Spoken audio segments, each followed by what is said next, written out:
welcome back to Ringette. Today I'm going to be answering some frequently asked questions about Ringette.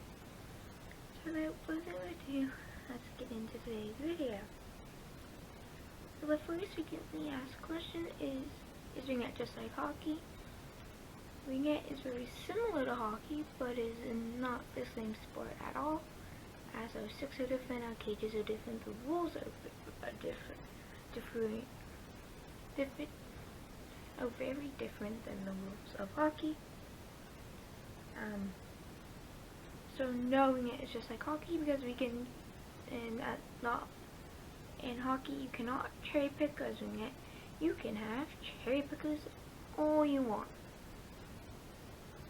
So if I keep looking down, I have the notes on my phone.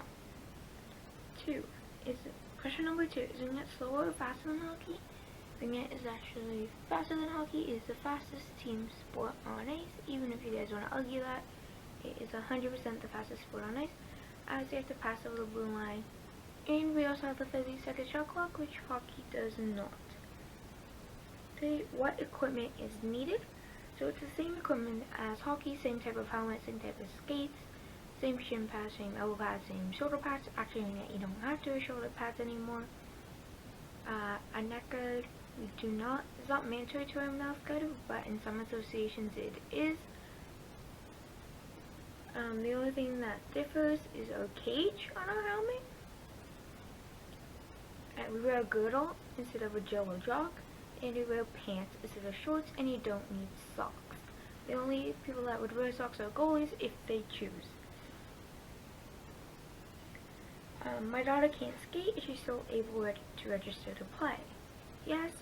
If your daughter or son cannot skate, then yes, they are still eligible to register to play, because the coaches and volunteers that are helping out will teach your daughter how to skate, because that's the base foundations of Ringette, to build strong skaters as well as strong communication skills, speed, edges,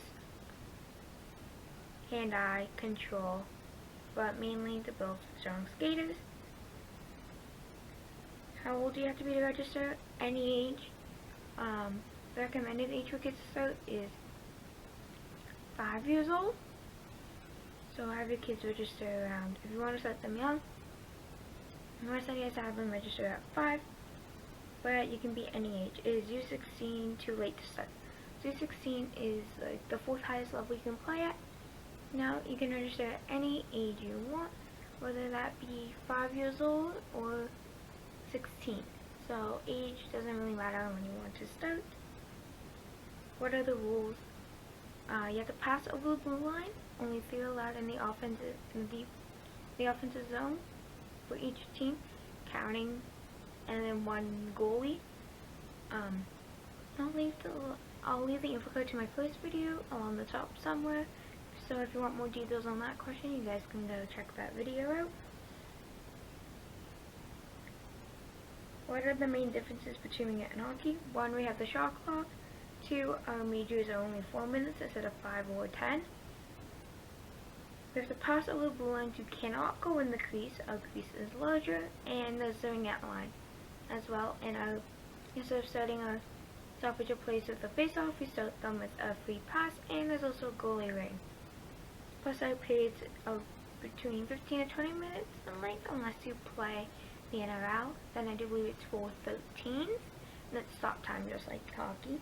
And there's only 2 periods instead of 3. Are the rules the same as hockey? No. The rules are not the same as hockey. The only rules that are the same as hockey are penalties. What is considered a major penalty? So a major penalty is anything that isn't intended to injure. So that's essentially, say or hit to the head, or slew foot. So those are what are considered our major penalties, and once again, our major penalties are only 4 minutes in length. How does pulling the goalie work?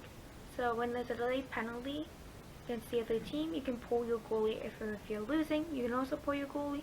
So the rule for that is the goalie has to be on the bench with the door closed in order to put a 6th on, or just to put 4 in, or to put a 6th player on and 4 in. So that's the rule for pulling the goalie. If you pull your goalie, obviously the sixth attacker can go play goalie, except that she has to follow the same rules that a goalie would. What is considered a delayed game of falling? So if you accidentally have a fourth player in and they join the play and don't catch it, that's when the delayed game penalty lies, or if the fourth player touches the ring, then that player is awarded a delay of game. So that will conclude today's video. I hope you enjoyed, and I'll see you next time. Bye bye, and remember to stay positive.